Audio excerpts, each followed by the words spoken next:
സുഹൃത്തുക്കളെ, ഒരു mass dialogue കേട്ടിട്ട് നമുക്ക് കാര്യത്തിലേക്ക് വരാം. ആയിട്ടില്ലല്ലോ.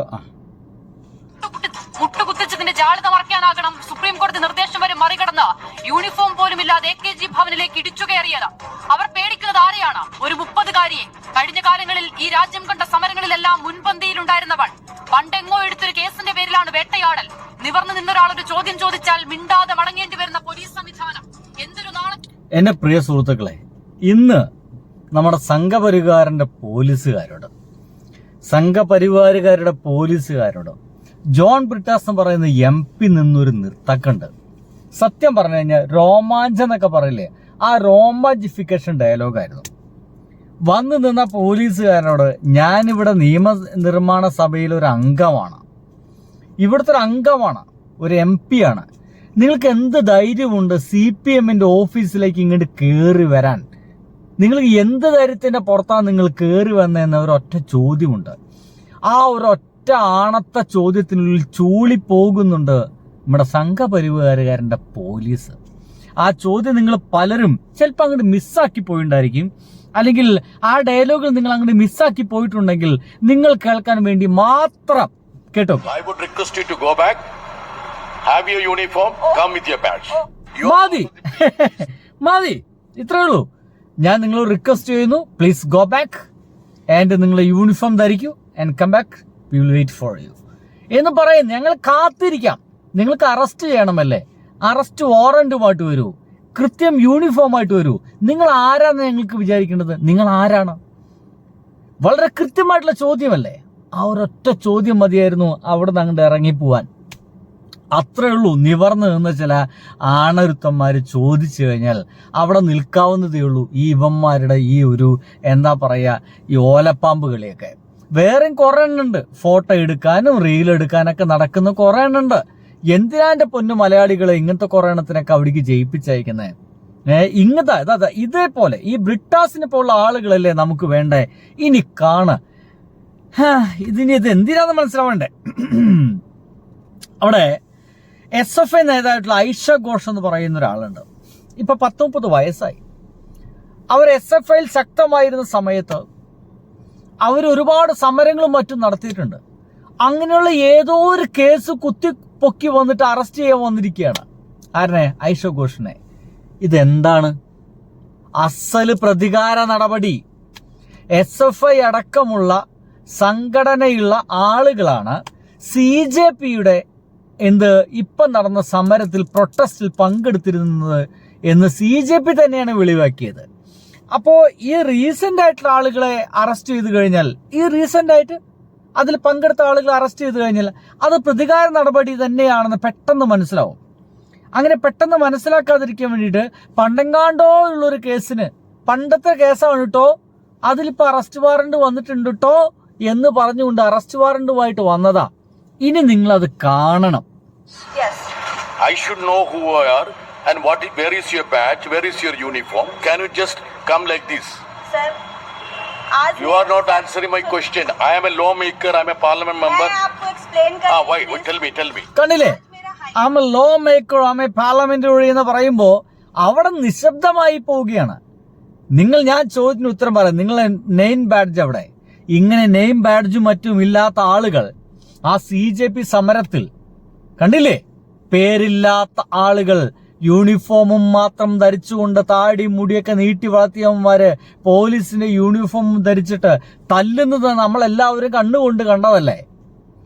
അപ്പോ അങ്ങനത്തെ ഏതെങ്കിലും ഒരാളാണെങ്കിലും കയറി വരുന്നത് സ്വാഭാവികമായിട്ടുള്ള സംശയമാണ് ജോൺ ബ്രിട്ടാസിന് ഉണ്ടായിട്ടുള്ളത്. അത് അദ്ദേഹം ചോദിച്ചു. ഇനി കേൾക്ക്. हाईकोर्ट मैटर अटेंड करने के बाद जब मैं रास्ते से आ रही थी, काफी बारिश थी, इसके वजह से No. Please listen to me. अभी भी थाने में No. Please listen to me. You are a police officer. You must have attended the High Court. Since you are in a police action now, you should be in your uniform. I would request you to go back. Have your uniform, come with your badge. Okay. You can't do it. കണ്ടില്ലേ? Yes, okay എന്ന് പറഞ്ഞൊരു ഒറ്റ പോക്കാണ്. അതിനപ്പുറത്തേക്കില്ല. കാരണം ഇമ്മാതിരി കള്ളത്തരങ്ങളുമായിട്ട് അവിടെ നടക്കില്ല എന്ന് മനസ്സിലായിരിക്കുന്നു. എന്തായാലും അത് കഴിഞ്ഞ് ഇന്ന് ചാനൽ ചർച്ചയിൽ ഞാൻ ഇടയ്ക്ക് ചില ആളുകളൊക്കെ നല്ല രസകരമായ സാധനങ്ങൾ നിങ്ങൾ കാണിച്ചു, ചിലപ്പോൾ നിങ്ങൾ മിസ്സായി പോകരുത് എന്നുള്ള ആഗ്രഹത്തിന് പുറത്ത് എൻ്റെ പ്രിയ സുഹൃത്തുക്കൾ കാണിച്ചിരുന്നത്. ഏറ്റവും ഗംഭീരമായിട്ട് ഇത്തരം വിഷയങ്ങളെല്ലാം ഒരു എന്താ പറയുക, പൊതുപക്ഷത്ത് നിന്ന് കൃത്യമായിട്ട് ഒരു ഇടതുപക്ഷത്തോട് ചേർന്നോ എനിക്ക് വലതുപക്ഷത്തോട് ചേർന്നല്ല, യാഥാർത്ഥ്യത്തിൽ നമ്മളെ മനസ്സിലാക്കി തരുന്ന ഒരു 3 ആളുകളാണ് എൻ്റെ മുമ്പിലുള്ളത്. ഒരാള് സനീഷ് എന്ന് പറയുന്ന ന്യൂസ് മലയാളത്തിൽ സനീഷും, അപ്പുറത്തൊരാൾ കൂടെ ഉണ്ടല്ലോ, ഐ ഫോക്കസ് നെയിം. പിന്നെ ഒന്ന് നമ്മുടെ ന്യൂസ് റിപ്പോർട്ടറിലെ അരുൺകുമാറാണ്. ഇവരൊക്കെ കാര്യങ്ങൾ പഠിച്ചേ പറയുള്ളൂ, കൃത്യമായി പഠിച്ച് കാര്യങ്ങൾ അവതരിപ്പിക്കും. നമുക്ക് അവരെ ടോക്ക് കഴിഞ്ഞാൽ കാര്യം പെട്ടെന്ന് മനസ്സിലാവും. നോക്കൂ, സനീഷിന്റെയും മറ്റും എന്താ പറയാ ഒരു ടോക്കാണുള്ളത്. ഈ സനീഷാണ് ഇവിടെ സംസാരിക്കുന്നത്. വിഷയമാണ്. ഗൗരവമുള്ള കാര്യത്തിലേക്ക് പോകുന്നതിന് മുമ്പ് എനിക്ക് സത്യത്തിൽ ഹർഷ ഇത് കണ്ടപ്പോ, പ്രത്യേകിച്ചും ബേബിയൊക്കെ അവിടെ നിന്ന് സംസാരിക്കുമ്പോ കണ്ടപ്പോ, നമ്മുടെ സുഹൃത്തായിട്ടുള്ള ഒരു മാധ്യമ പ്രവർത്തകൻ ഈ CJP സമരം കഴിഞ്ഞന്ന് രാത്രി, ഞാൻ പിറ്റേന്നാണ് കണ്ടത്, അദ്ദേഹം ബേബിയെയും മറ്റുമൊക്കെ വലിയ തോതിൽ പരിഹസിക്കുന്നത് എട്ടുകാലി മമ്മൂഞ്ഞെന്ന് വിളിച്ചു. അതോടെ കിടക്കട്ടെ, നമുക്ക് മറ്റുള്ളവരും തിരിച്ചറിയുന്നു എന്നൊരു കാര്യമാണ് നമ്മുടെ മുന്നിലേക്ക് വന്നിരിക്കുന്നതായിട്ട് ഞാൻ കാണുന്നത്. ഇതിപ്പം എന്തുകൊണ്ട് ഇങ്ങനെ എന്ന് ചോദിച്ചാൽ, ഇതിൽ നിന്ന് നമ്മൾ CJP സമരക്കാർ മനസ്സിലാക്കുന്നുണ്ടാകുന്ന ഒരു കാര്യം, CJP പ്രൊട്ടക്ഷന്റെ ഭാഗമായിട്ട് ഇവര് വാഗ്ദാന ലംഘനം നടത്തില്ല എന്ന് വിചാരിക്കുക. കാരണം വീണ്ടും ഇന്നലെ പറഞ്ഞല്ലോ, ഞങ്ങൾ വീണ്ടും സമരത്തിലേക്ക് പോവുകയാണെങ്കിൽ ഞങ്ങൾ വീണ്ടും സമരത്തിലേക്ക് പോകേണ്ടി വരുമെന്ന് സൗരവ്ദാസ് പറഞ്ഞപ്പോൾ ഇല്ല, കേസുകളെല്ലാം പിൻവലിച്ചുകൊള്ളാമെന്ന് പറഞ്ഞു. പക്ഷേ ഞാൻ പറഞ്ഞതുപോലെ അശ്വത്ഥാമാവ് കൊല്ലപ്പെട്ടു, അശ്വത്ഥാമാവെന്ന ആന എന്ന് പതുക്കെ പറഞ്ഞതുപോലെ ഞങ്ങൾ പറഞ്ഞിരിക്കുന്നത് ഈ CJP പ്രൊട്ടസ്റ്റുമായി ബന്ധപ്പെട്ട കേസുകളിൽ നിങ്ങൾക്കെതിരെ ആക്ഷൻ ഉണ്ടാകില്ല എന്നാണ്. നാളെ സൗരവ്ദാസ് വാഹനം ഓടിച്ചു പോകുമ്പോൾ വല്ല സ്പീഡ് കൂടിയാലോ മറ്റുള്ള എന്തെങ്കിലും കുറ്റമുണ്ടെങ്കിൽ അതിന്റെ പേരിൽ അറസ്റ്റ് ചെയ്യാൻ പറ്റും. അഭിജിത്ത് ദീപ്കയെ മറ്റെന്തെങ്കിലും കാര്യത്തിൽ അറസ്റ്റ് ചെയ്യാൻ പറ്റും. CJP പ്രൊട്ടസ്റ്റ് കാര്യത്തിൽ മാത്രമേ ഞങ്ങൾ നിങ്ങളെ അറസ്റ്റ് ചെയ്യില്ല അല്ലെങ്കിൽ നിയമ നടപടികൾ എടുക്കില്ല എന്ന വാക്ക് മാത്രമേ അവർ കൊടുത്തിട്ടുള്ളൂ എന്ന് കാര്യം വ്യക്തമല്ലേ? എന്തെങ്കിലും വിധത്തിൽ ഒന്നുമില്ലെങ്കിൽ നിങ്ങൾ നടന്നു പോകുമ്പോൾ ഏതെങ്കിലും ഒരു പെൺകുട്ടിയെ നിങ്ങൾ 13 സെക്കൻഡ് നോക്കി എന്നെങ്കിലും പറഞ്ഞുകൊണ്ട് ഒരുപക്ഷെ ഈ CJP നേതാക്കളെ മുഴുവൻ പിടിച്ചകത്തിടാൻ സാധ്യതയുണ്ട്. അപ്പൊ ഇനി അങ്ങോട്ട് അവർ അത്രയേറെ സൂക്ഷിക്കണം. ഏത് നിമിഷവും അവർക്കൊരു കുരുക്ക് വീഴാം. അത്രയ്ക്ക് സൂക്ഷ്മമായിട്ടൊരു പ്രതികാര നടപടിയുമായിട്ട് സംഘപരിവാര പോലീസുകാർ പിന്നാലെ നടക്കുന്നുണ്ടായിരിക്കും, വിത്ത് ക്യാമുമായിട്ട് നടക്കുന്നുണ്ടായിരിക്കും എന്നാ തോന്നുന്നത്. നാളെ പറയാൻ ഉതകുന്ന തരത്തിലൊരു സംഭവമാണ് ഇപ്പോൾ അവിടെ ചെന്നിട്ട് മറ്റേതോ ഒരു കേസിൽ എത്രയോ വർഷമായിട്ട് എത്രയോ ഉള്ള ഒരു കേസിൽ ഇന്ന് ചെന്നിട്ട് ഐഷെ ഘോഷിനെ കസ്റ്റഡിയിൽ എടുക്കാൻ വേണ്ടി പോയിരിക്കുകയാണ്. അവിടെ ജോൺ ബ്രിട്ടാസ് വളരെ ഷാർപ്പായിട്ട് ഈ ഒരു ദേശീയ പാർട്ടിയുടെ ആസ്ഥാനത്തേക്ക് ഇങ്ങനെ യൂണിഫോം പോലും ഇല്ലാതെ, നെയിം ബാഡ്ജ് പോലും ഇല്ലാതെ കയറി വന്നിട്ട് അറസ്റ്റ് ചെയ്യാൻ അല്ലെങ്കിൽ കസ്റ്റഡിയിൽ എടുക്കാൻ നിങ്ങൾക്ക് എന്ത് അവകാശമാണെന്ന് ചോദിച്ചപ്പോൾ അവർക്ക് മറുപടി ഉണ്ടായിരുന്നില്ല. അവർ പോയി. അവർ തിരിച്ചു പോകേണ്ടി വന്നത് എന്തുകൊണ്ടാണ്? അവർ പ്രോപ്പറായിട്ട് അല്ല ഈ അറസ്റ്റ് നടപടികളിലേക്കോ അല്ലെങ്കിൽ കസ്റ്റഡി എടുക്കാനുള്ള നടപടികളിലേക്ക് കടന്നതെന്ന് വളരെ വ്യക്തമല്ലേ? അവര് നിയമം പാലിച്ചുകൊണ്ട് ഒരു നിയമലംഘനവും ഇല്ലാതെ വളരെ കൃത്യമായിട്ടാണ് കാര്യങ്ങൾ നടപ്പാക്കാനായിട്ടാണ് വന്നതെങ്കിൽ അവർ സ്വാഭാവികമായിട്ടും പോവില്ല. കാരണം അവർക്ക് കസ്റ്റഡി എടുക്കാനുള്ള എല്ലാ രേഖകളും മറ്റവരുടെ കയ്യിലുണ്ടെങ്കിൽ 100% അവിടെ നിൽക്കും. ഈ ഐഷ ഘോഷിനെ അറസ്റ്റ് ചെയ്തവർ പോവുള്ളൂ. ഇനി ഐഷ ഘോഷ് പറയുന്ന ചില കാര്യങ്ങളുണ്ട്. അകത്ത് കയറി നിങ്ങൾ അറസ്റ്റ് ചെയ്യുകയാണെന്ന് അത്ര പറഞ്ഞ് 2021 മനസ്സിലാക്കണം, 2021 നടത്തിയ സമരത്തിലെ കേസാണിത്. അറസ്റ്റ് വാറണ്ട് പോലും കയ്യിലുണ്ടായിട്ടില്ല എന്ന് നോക്കൂ. And I was sitting there. So then they said, okay, you are Aishi Ghosh. And then they said, we have to take you. So then I said that they are arresting you. They said, yeah, then they said, we are arresting you, we have to arrest you. So I said the hearing is on 30th.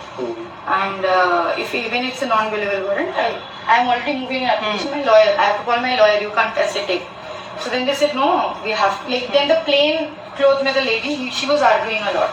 Then I said that you have to wait till my lawyers come. Then I came over. Then I will call my lawyers. And then our lawyers came. മനസ്സിലല്ലേ?